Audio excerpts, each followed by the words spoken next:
Sa ngalan ng Ama, at ng Anak, at ng Espiritu Santo. Amen. Ang pagpapala po ng ating Panginoong Hesukristo, ang pag-ibig ng Diyos Ama, at ang pakikipagkaisa ng Espiritu Santo, nawa po ay sumainyo lahat. At sumaiyo rin. Ang minamahal kong mga kapatid, aminin po natin ang ating mga kasala at mga pagkukulang upang tayo po ay maging karapat dapat na gumanap sa banal na pagdiriwang na ito. Inaamin ko Sa makapangyarihang Diyos at sa inyong mga kapatid, na lubha akong nagkasala sa isip, sa salita at sa gawa, at sa aking pagkukulang, kaya isinasamo ko sa mahal na Birheng Maria, sa lahat ng mga anghel at mga banal, at sa inyong mga kapatid, na ako'y ipanalangin sa Panginoong ating Diyos. Gawan po tayo ng makapangyarihang Diyos, patawarin po tayo sa ating mga kasalanan, patubayan po tayo sa buhay na walang hanggan. Amen. Panginoon, kaawaan mo kami. Panginoon, kaawaan mo kami. Kristo, kaawaan mo kami. Kristo, kaawaan mo kami. Panginoon, kaawaan mo kami. Panginoon, kaawaan mo kami. Manalangin po tayo. Ama naming makapangyarihan, ipagkalubong kami ay makasamba sa iyo nang may loobing taimtim na totoo. At kami rin nawa ay magmahal sa aming kapwa-tao nang may damdaming ibinubunsod ng iyong Espiritu sa pamamagitan ng Jesucristo kasama ng Espiritu Santo magpasawalang hanggan. Amen.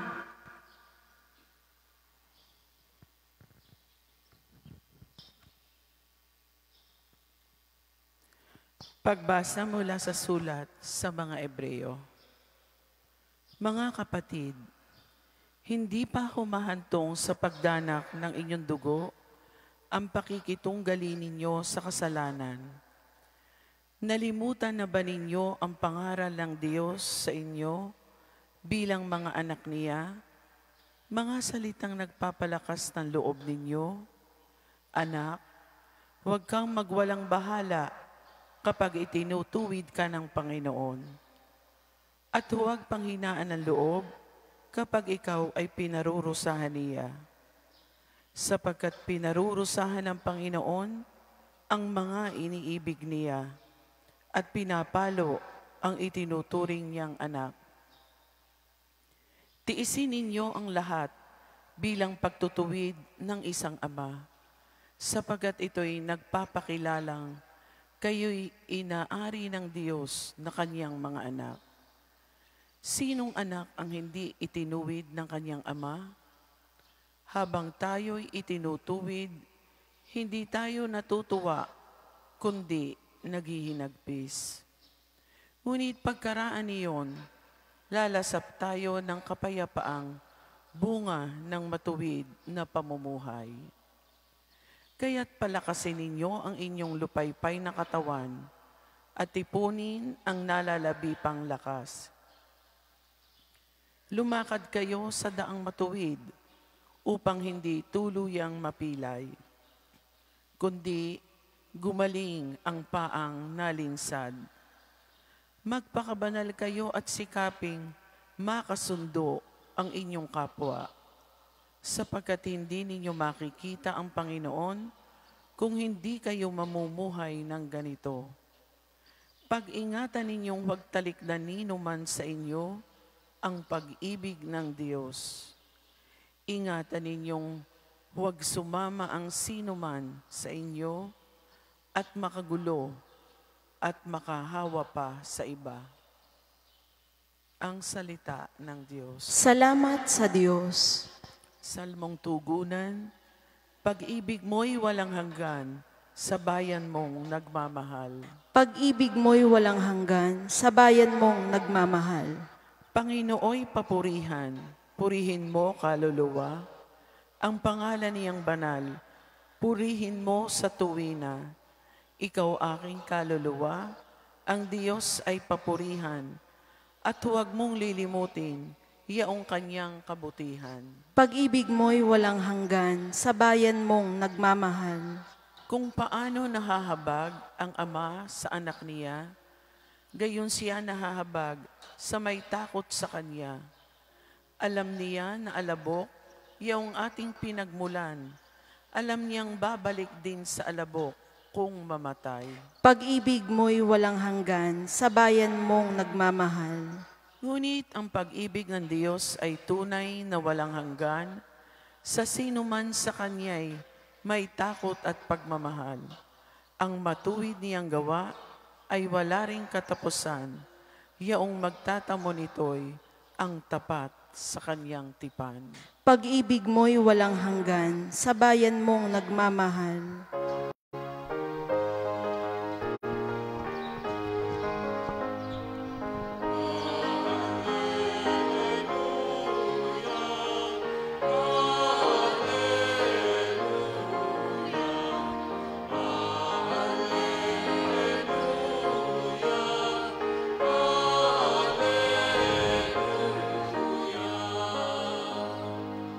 Tinig ko'y pakikinggan ng kabilang sa aking kawan. Ako'y kanilang susundan.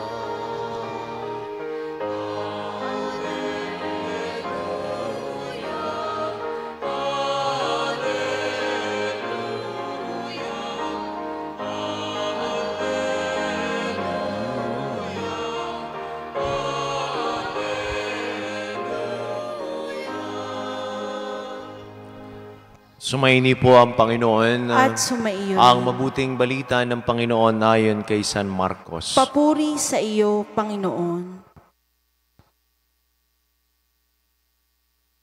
Noong panahon ngayon, si Jesus ay nagtungo sa sariling bayan kasama ang kanyang mga alagad. Pagdating ng araw ng pamamahinga, nagturo siya sa sinagoga. Nagtaka ang maraming nakarinig sa kanya at nagtanong, saan niya nakuha ang lahat ng iyan? Anong karunungan itong ipinagkaloob sa kanya? Paano siya nakagagawa ng mga kababalaghan? Hindi ba ito ang karpenterong anak ni Maria at kapatid ni na Santiago at Jose, Judas at Simon? Dito nakatira ang kanyang mga kapatid na babae. Hindi ba? At siya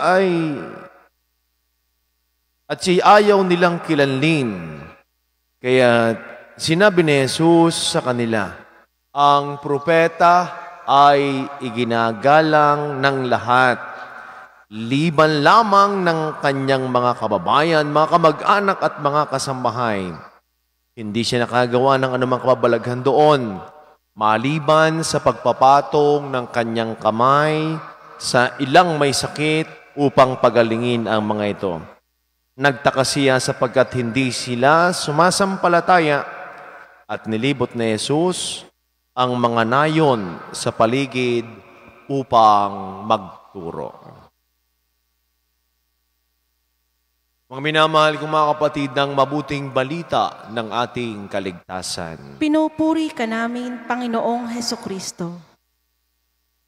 Magandang umaga po sa ating lahat. Sa mga may birthday po ngayong araw na ito, happy birthday. Sa mga may wedding anniversary, congratulations po sa inyo. At sa atin hong ebanghelyo, narinig po natin kung pampaanong si Jesus ay hindi ho kinilala, tinanggap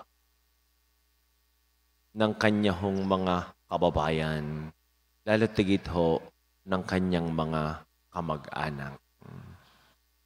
Mauunawaan po siguro natin kung hindi kakilala o hindi kadugo na tayo ay ma-reject.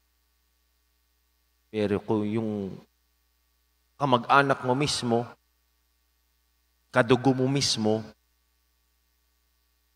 ay mas masakit, di lang mas masakit, doble ang sakit. Lalo't higit kapag malalapit sa iyo, kapamilya mo, ikaw ay hindi tinanggap. Sapagkat sa tingin nila, ikaw ay hindi katanggap-tanggap. Yung iba ho siguro sa inyo ay nakaranas ng rejection. discrimination, panlalait, pangmamaliit, pangmamata. Yung iba ho siguro sa inyo ay nakarinig ng, ay, nako, ikaw na may pawit-wit laang. Ay, nako, wala ka ng kapag-apag-asa. Nako, hanggang diyan ka na laang. Nako, ay wala. Itaga mo sa bato. Oh, malabo pa sa sabaw ng pusit. Yan ho yung mga salita na nakakasakit.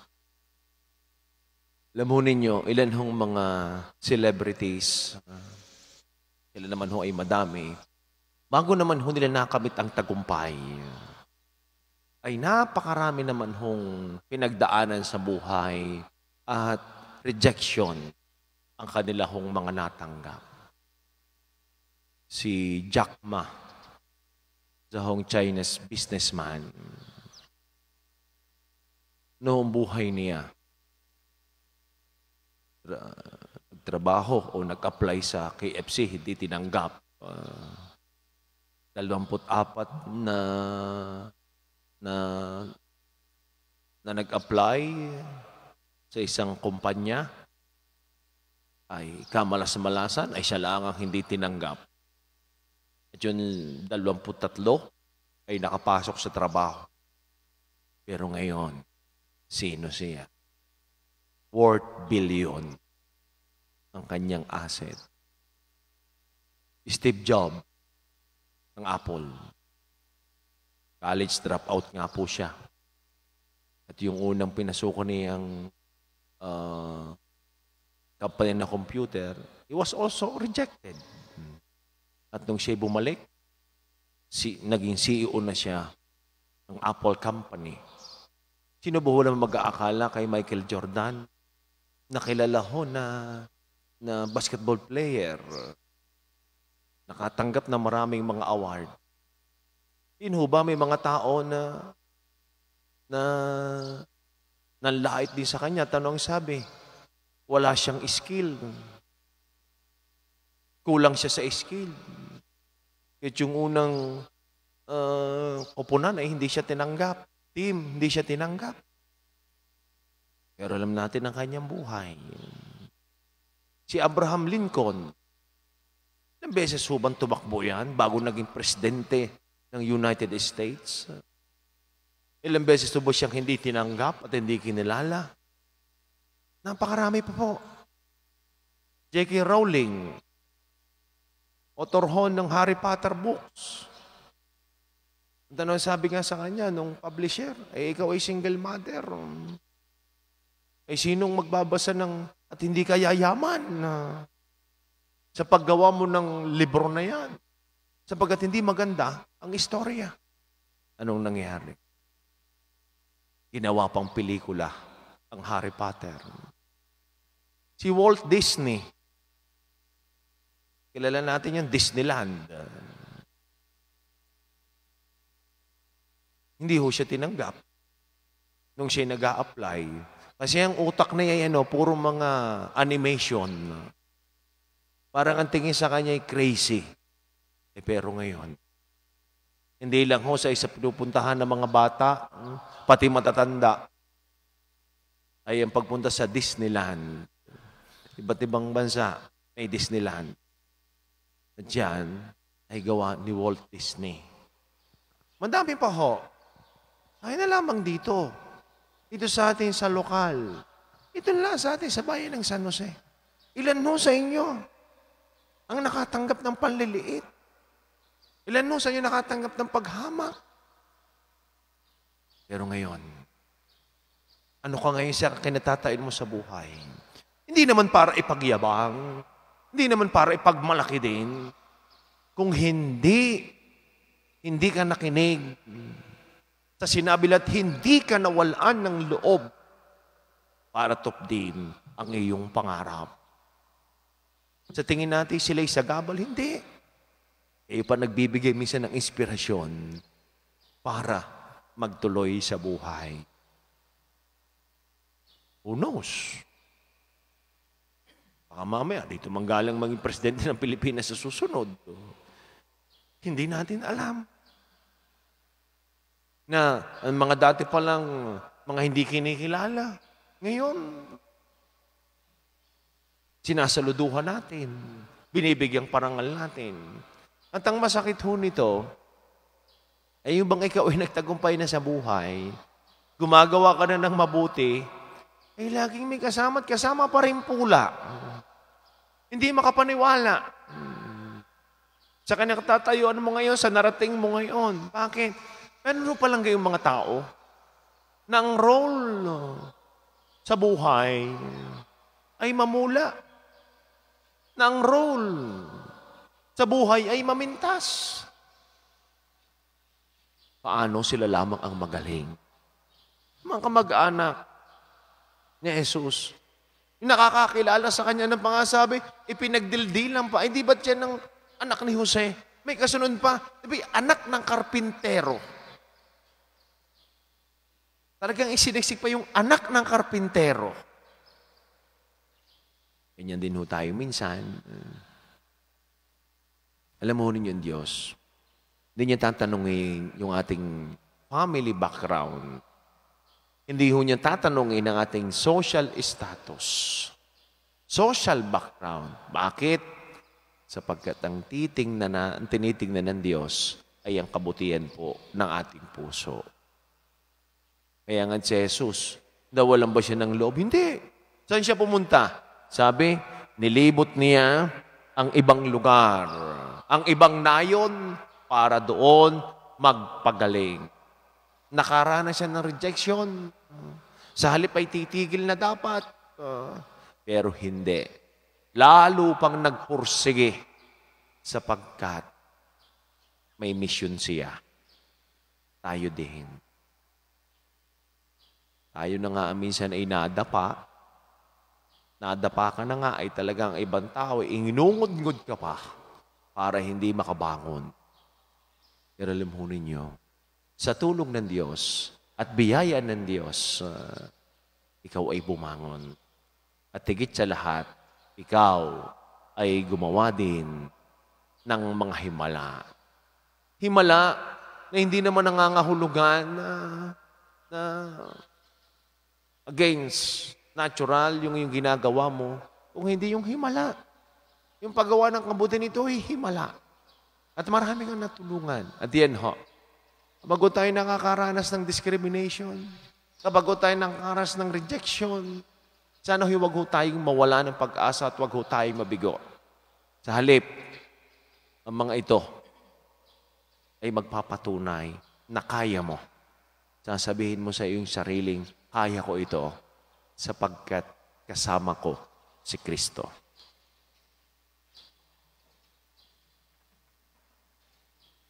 Tinanggihan si Jesus ng sarili niyang kababayan, may pananalig nating tanggapin siya bilang ating Panginoon at tagapagligtas. Ang inyong tukon, Panginoon, dinggin mo ang aming panalangin. Panginoon, dinggin mo ang aming panalangin.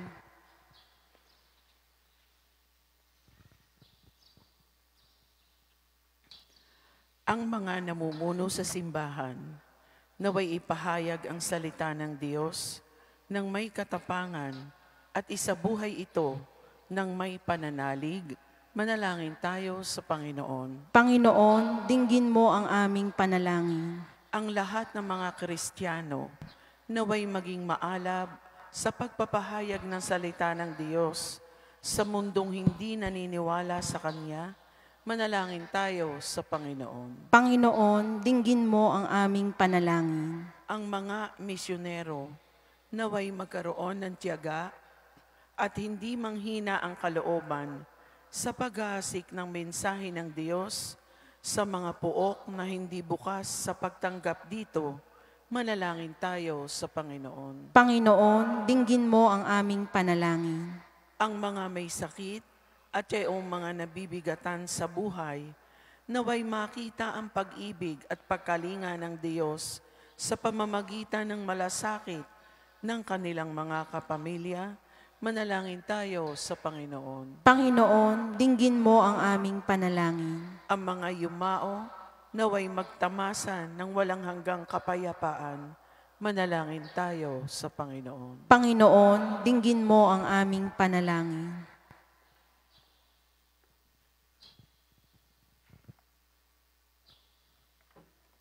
Ama, buksan mo po ang aming mga puso sa iyong salita. Patawarin mo kami sa mga pagkakataong tinagay naming makinig sa iyong katotohanan. Iniling po namin ito sa pamamagitan ng Kristong aming Panginoon. Amen.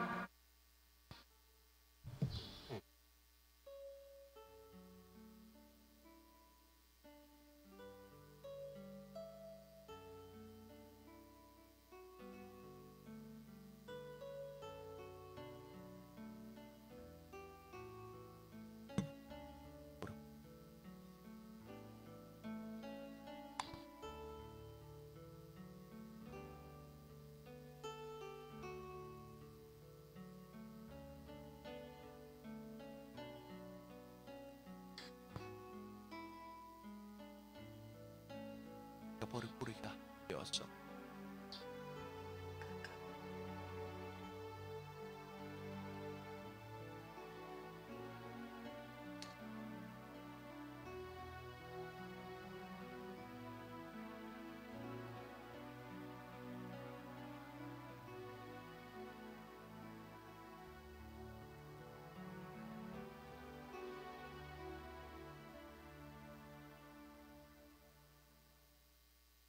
Manalangin po kayo mga kapatid, upang ating paghain na ikalugtan ng Diyos amang makapangyarihan. Tanggapin nawa ng Panginoon itong paghahain sa iyong mga kamay, sa kapurihan niya at karangalan, sa ating kapakinabangan at sa buong sambayanan niyang banal. Ama naming lumikha ang mga alay na ngayon aming inihahanda sa hapag na ito na iyong dambana, ay iyong tanggapin at gawaran ng pagpapala upang mapagsaluhan namin ang kaligtasan mong ginawa sa pamagitan ni Jesucristo kasama ng Espiritu Santo magpasawalang hanggan. Amen. Sumahin niyo po ang Panginoon. At sumaiyo rin. Itaas po sa Diyos ang inyong mga puso at diwa. Itinaas na namin sa Panginoon. Pasalamatan po natin ang ating Panginoon Diyos. Marapat na siya'y pasalamatan. Ama naming makapangyarihan, tunay ngang marapat na ito'y aming pasalamatan.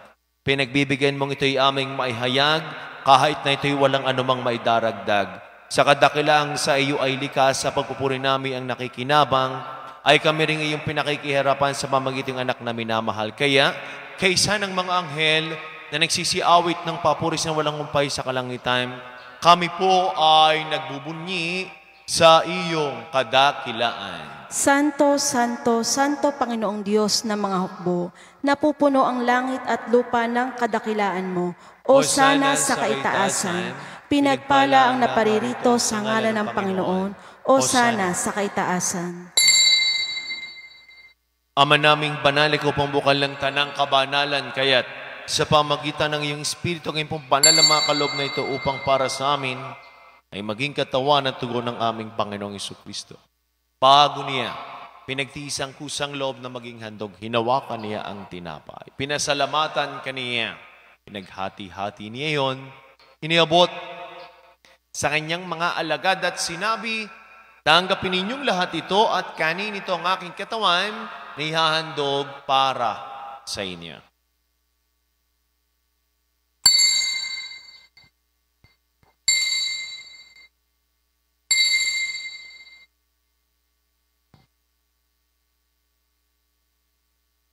Gayon din naman, nung matapos ang hapunan, hinawakan niyang kalis, muli kanyang pinasalamatan, niabuti ang kalis sa kanyang mga alagad at sinabi, tanggapin ninyong lahat ito at inumin itong kalis ng aking dugo, ng bago at wala hanggang tipaan. Ang aking dugo na ibubus para sa inyo at para sa lahat.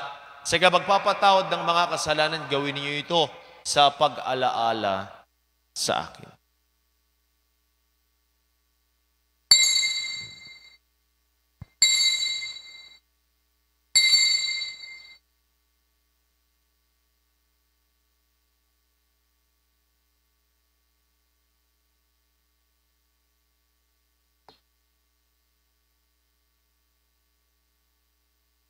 Ang misteryo ng ating pananampalataya. Si Kristo'y namatay, si Kristo'y nabuhay, si Kristo'y babalik sa wakas ng panahon. Ama, ginagawa po namin ngayon ang pag-alaala sa pagkamatay at muling pagkabuhay ng iyong anak. Kaya't nialay namin sa iyong tinapay na nagbibigay buhay at ang kalis na nagkakaloob ng kaligtasan.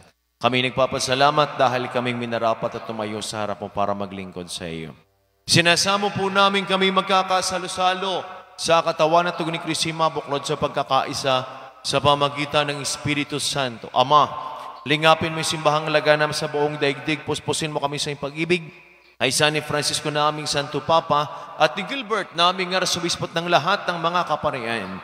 Alalahanin mo rin po ang mga kapatid naming nahimlay na.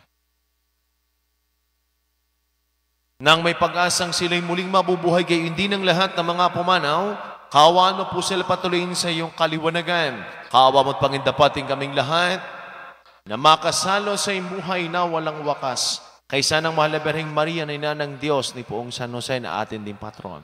Kaysa ng lahat ng mga apostol at ng lahat ng mga banal na namuhay dito sa daigdig ng kalugod-lugod sa iyo, may pagdiwang nawa po namin ang pagpupuri sa kararangal mo sa pamagitan ng iyong anak na aming Panginoong Heso Kristo. Sa pamagitan ni Kristo kasama niya at sa Kanya, ang lahat ng parangal at papuri sa iyo, Diyos sa makapangyarihan, kasama ng Espiritu Santo, magpasawalang hanggan.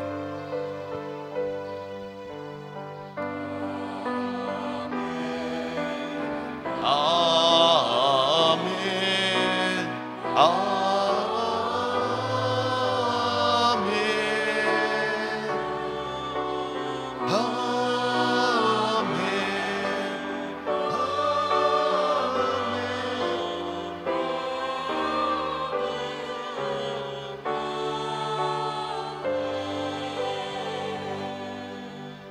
Sama-sama po nating awitin na may kababaan ng loob at lakas ng loob ang panalangin tinuro sa atin ng ating Panginoong Jesucristo. Ama namin, sumasalangit ka, sambahin Ang ngalan mo, mapasa amin ang kaharian mo, sundin ang loob mo, dito sa lupa. para lang sa langit.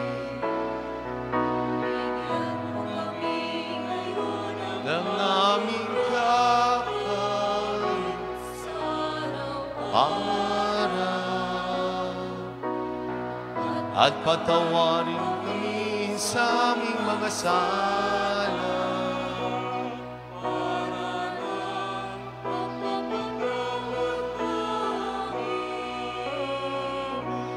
sa nagkakasala. At huwag mo kami ipahintulot sa tukso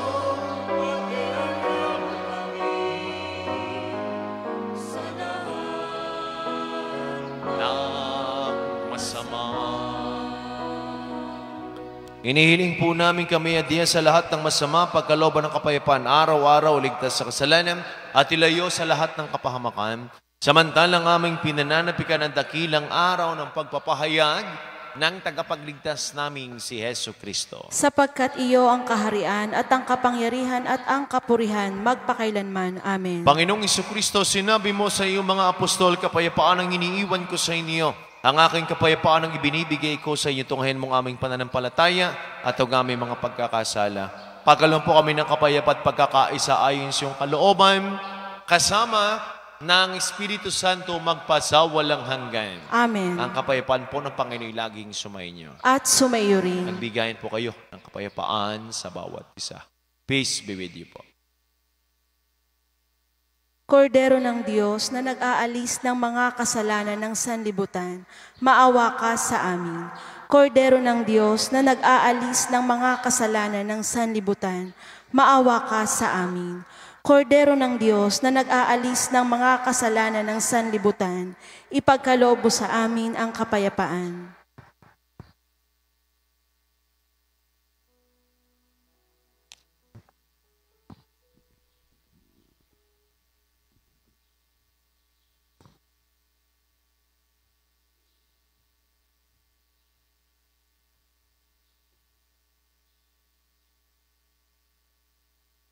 Ito ang kordero ng Diyos, sinagali sa mga sanlibutan. Mapalad po tayong lahat na mga inanin sa kanyang banal na pigi. Panginoon, hindi ako karapat-dapat na magpatuloy sa iyo, ngunit sa isang salita mo lamang ay gagaling na ako. Ang katawan ng Kristo. Amen.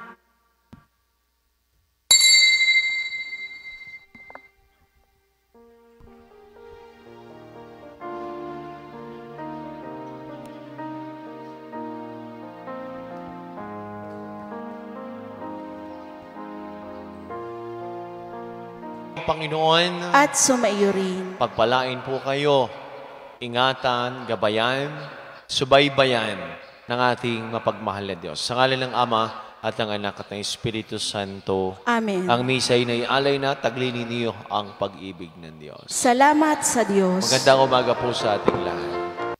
Noong panahon ngayon, si Jesus ay nagtungo sa sariling bayan kasama ang kanyang mga alagad.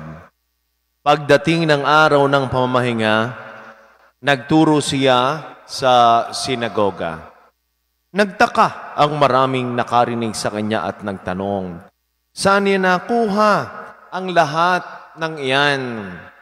Anong karunungan itong ipinagkaloob sa kanya? Paano siya nakagagawa ng mga kababalaghan? Hindi ba ito ang karpenterong anak ni Maria at kapatid ni Santiago at Jose, Judas at Simon? Dito nakatira ang kanyang mga kapatid na babae. Hindi ba? At siya ayaw nilang kilanlin. Kaya sinabi ni Jesus sa kanila, ang propeta ay iginagalang ng lahat, liban lamang ng kanyang mga kababayan, mga kamag-anak at mga kasambahay. Hindi siya nakagawa ng anumang kababalaghan doon, maliban sa pagpapatong ng kanyang kamay sa ilang may sakit upang pagalingin ang mga ito. Nagtaka siya sapagkat hindi sila sumasampalataya at nilibot ni Jesus ang mga nayon sa paligid upang magturo. Mga minamahal kong mga kapatid, ng mabuting balita ng ating kaligtasan. Pinupuri ka namin, Panginoong Hesukristo. Magandang umaga po sa ating lahat. Sa mga may birthday po ngayong araw na ito, happy birthday. Sa mga may wedding anniversary, congratulations po sa inyo. At sa atin hong ibanghelyo, narinig po natin kung pampaanong si Jesus ay hindi ho kinilala, tinanggap ng kanya hong mga kababayan, lalo tigit ho ng kanyang mga kamag-anak. Mauunawaan po siguro natin kung hindi ka kilala o hindi ka dugo na tayo ay ma-reject. Pero kung yung kamag-anak mo mismo, kadugo mo mismo, ay mas masakit, di lang mas masakit, doble ang sakit. Lalo't higit kapag malalapit sa iyo, kapamilya mo, ikaw ay hindi tinanggap. Sapagkat sa tingin nila, ikaw ay hindi katanggap-tanggap. Yung iba ho siguro sa inyo ay nakaranas ng rejection, discrimination, panlalait, pangmamaliit, pangmamata. Yung iba ho siguro sa inyo ay nakarinig ng, ay, nako, ikaw na may pawit-wit laang. Ay, nako, wala ka ng kapag-apag-asa. Nako, hanggang diyan ka na laang. Nako, ay wala. Itaga mo sa bato. Oh, malabo pa sa sabaw ng pusit. Yan ho yung mga salita na nakakasakit. Alam ho ninyo, ilan hong mga celebrities, sila naman ho ay madami, bago naman ho nila nakamit ang tagumpay, ay napakarami naman hong pinagdaanan sa buhay at rejection ang kanila hong mga natanggap. Si Jack Ma, sa hong Chinese businessman, noong buhay niya, nagtrabaho o nag-apply sa KFC, hindi tinanggap.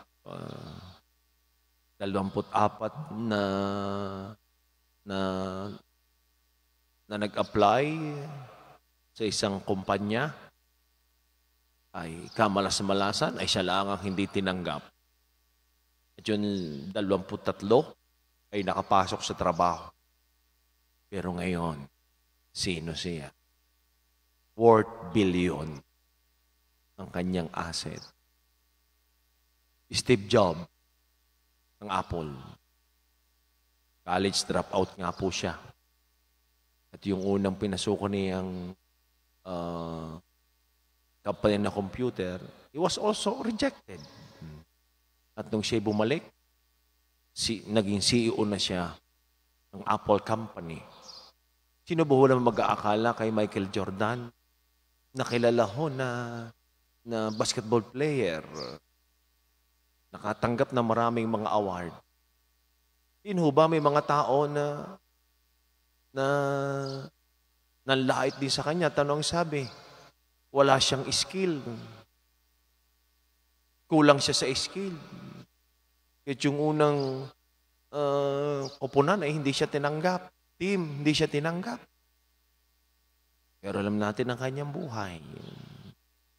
Si Abraham Lincoln, ilang beses hubang tumakbo yan bago naging presidente ng United States? Ilang beses ba siyang hindi tinanggap at hindi kinilala? Napakarami pa po. J.K. Rowling, author ho ng Harry Potter books. Ano sabi nga sa kanya nung publisher, ikaw ay single mother. Sinong magbabasa at hindi ka yayaman sa paggawa mo ng libro na yan? Sapagkat hindi maganda ang istorya. Anong nangyari? Ginawa pang pelikula ang Harry Potter. Si Walt Disney, kilala natin yung Disneyland. Hindi ho siya tinanggap nung siya nag-a-apply. Kasi ang utak na yan, puro mga animation. Parang ang tingin sa kanya ay crazy. Pero ngayon, hindi lang ho sa isa pinupuntahan ng mga bata, pati matatanda, ay ang pagpunta sa Disneyland. Iba't ibang bansa may Disneyland. At yan ay gawa ni Walt Disney. Madami pa ho. Ay na lamang dito. Dito sa atin sa lokal. Ito na sa atin sa bayan ng San Jose. Ilan ho sa inyo ang nakatanggap ng panliliit? Ilan ho sa inyo nakatanggap ng paghamak? Pero ngayon, ano ka ngayon sa kinatatain mo sa buhay? Hindi naman para ipagyabang, hindi naman para ipagmalaki din. Kung hindi ka nakinig sa sinabi at hindi ka nawalaan ng loob para tupdin ang iyong pangarap. Sa tingin natin sila'y sagabal, hindi. Kayo pa nagbibigay minsan ng inspirasyon para magtuloy sa buhay. Who knows? Baka mamaya, dito manggalang maging presidente ng Pilipinas sa susunod. Hindi natin alam. Na ang mga dati pa lang, mga hindi kinikilala, ngayon, sinasaluduhan natin, binibigyang parangal natin. At ang masakit ho nito, ay yung bang ikaw ay nagtagumpay na sa buhay, gumagawa ka na ng mabuti, ay laging may kasama at kasama pa rin pula. Hindi makapaniwala. Sa kanyang katatayuan mo ngayon, sa narating mo ngayon. Bakit? Meron pa lang kayong mga tao na ang role sa buhay ay mamula. Na ang role sa buhay ay mamintas. Paano sila lamang ang magaling? Mga kamag-anak ni Jesus, yung nakakakilala sa kanya ng pangasabi, ipinagdildilan pa. Hindi ba't yan ng anak ni Jose? May kasunod pa, anak ng karpintero. Talagang isiniksik pa yung anak ng karpintero. Ganyan din ho tayo minsan.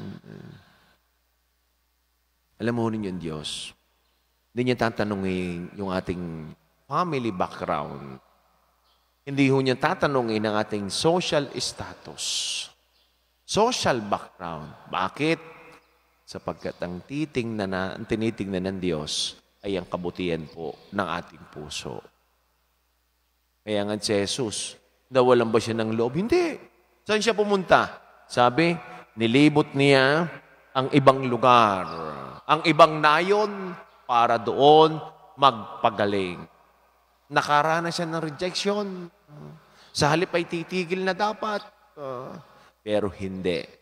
Lalo pang nagpursige sapagkat may mission siya. Tayo din.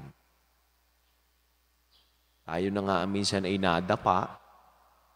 Nadapa ka na nga ay talagang ibang tao, inungod-ngod ka pa para hindi makabangon. Pero alam ho ninyo, sa tulong ng Diyos at biyaya ng Diyos, ikaw ay bumangon.